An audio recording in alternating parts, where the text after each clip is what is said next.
Paul Nuttall unveiled UKIP's general election manifesto in Westminster. It comes as some low-key campaigning by other parties restarted. It stopped after Monday evening's attack. So what have we learned? Well, Paul Nuttall has pledged to tackle radical Islam.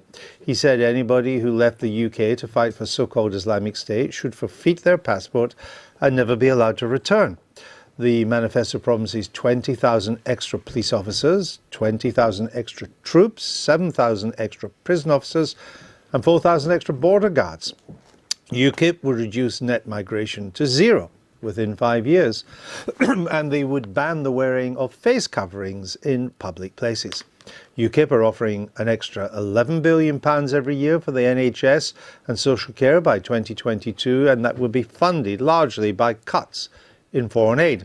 There would be a rise in the threshold for paying income tax to £13,500. That's over £1,000 more than the direction it's currently going in. And UKIP promises a cut in taxes for middle earners, as well as a cut in VAT on household bills. UKIP's manifesto promises to axe tuition fees, but not for every degree, but especially for science, technology, engineering, maths and medicines, the STEM skills. And there's a pledge to provide up to 100,000 new homes for younger people every year.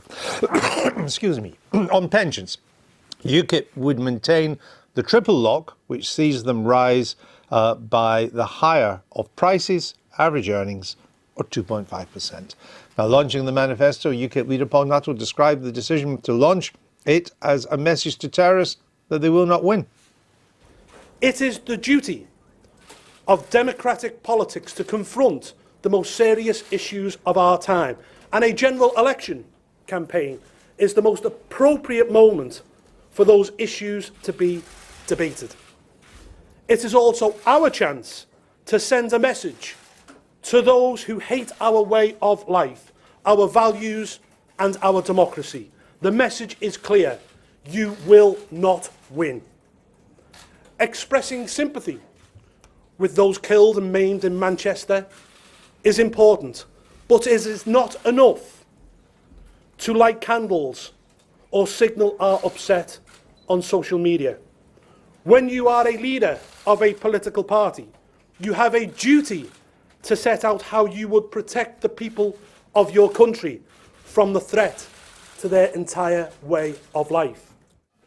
And taking questions from journalists at the end of the launch, the BBC's political editor, Laura Kuenssberg, was loudly heckled after suggesting to Paul Nuttall that he was trying to blame the Prime Minister for the bomb attack in Manchester.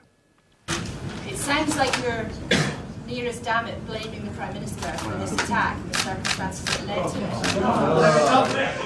No, the BBC. Is that the BBC? By any chance? Did you ask United players why they played last night?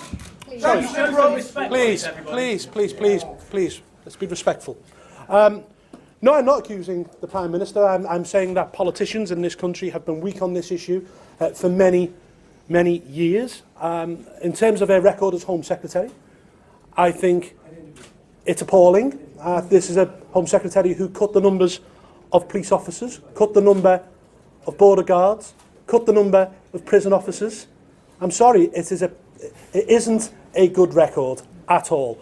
But as for blaming her personally for the attack, absolutely not. I'm not doing that. What I am saying is that the politicians in this country are too cowardly at the moment to actually face up to what the real issue is. Oh, I say, I think we're mucking up their game, sir. Serves them right. They should be playing something decent like cricket. All right, sir.